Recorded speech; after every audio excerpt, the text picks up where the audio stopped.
Welcome to Lakshmi's ఇంటి వంటలు. మీకు మా వీడియోలు నచ్చినట్లయితే please do subscribe to my channel.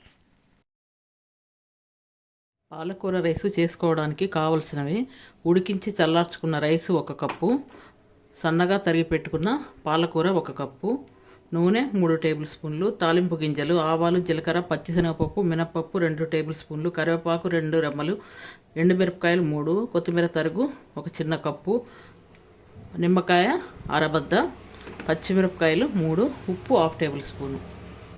పాలకూర రైస్ చేసుకోవడానికి ముందుగా స్టవ్ వెలిగించుకొని బాండీ పెట్టుకోవాలి. బాండీ వేడైన తర్వాత నూనె పోసుకోవాలి. నూనె కొంచెం వేడైన తర్వాత మంట తగ్గించుకొని తాలింపు గింజలు వేసుకోవాలి. తర్వాత ఎండుమిరపకాయలు వేసుకోవాలి. తర్వాత కరివేపాకు వేసుకోవాలి. కరివేపాకు వేసుకున్న తర్వాత అంతా ఒకసారి కలిసేటట్టు ఇలా కలుపుకోవాలి. తర్వాత ఇలా సన్నగా తరుక్కున్న పచ్చిమిరపకాయ ముక్కలు వేసుకోవాలి. పచ్చిమిరపకాయ ముక్కలు వేసుకున్నాక ఇలా అంతా కలుపుతూ వేయించుకోవాలి. తాలింపు మాడకుండా వేయించుకోవాలి. తర్వాత మంట కొంచెం పెద్దగా పెట్టుకొని మనం సన్నగా తరిగి పెట్టుకున్న పాలకూర వేసుకోవాలి. తర్వాత ఈ పాలకూరని అంతా ఇలా ఫ్రై చేసుకోవాలి. పెద్ద మంట మీదనే ఫ్రై చేసుకోవాలి.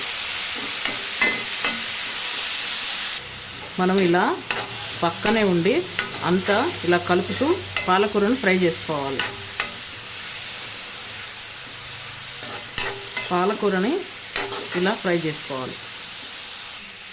పాలకూర వేసిన తర్వాత ఇలా పెద్ద మంట మీద ఫ్రై చేసుకోవాలి. పాలకూర కొంచెం ఫ్రై అయిన తర్వాత ఉప్పు వేసుకోవాలి.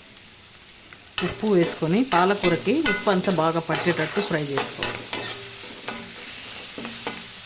తర్వాత మనము చల్లార్చుకున్న ఈ అన్నాన్ని కూడా ఇందులో వేసుకోవాలి.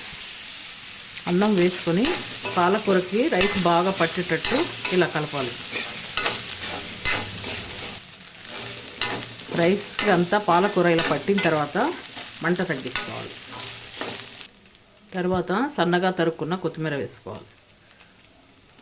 కొత్తిమీర వేసుకొని అంతా కలిసేటట్టు ఇలా కలుపుకోవాలి.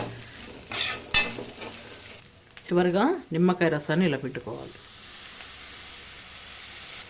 నిమ్మకాయ రసాన్ని పిండుకున్న తర్వాత రైస్కి నిమ్మకాయ రసం బాగా పట్టేటట్టు ఇలా అంతా కలిసేటట్టు కలుపుకోవాలి. ఇలా అంతా కలుపుకున్న తర్వాత స్టవ్ ఆఫ్ చేసుకోవాలి.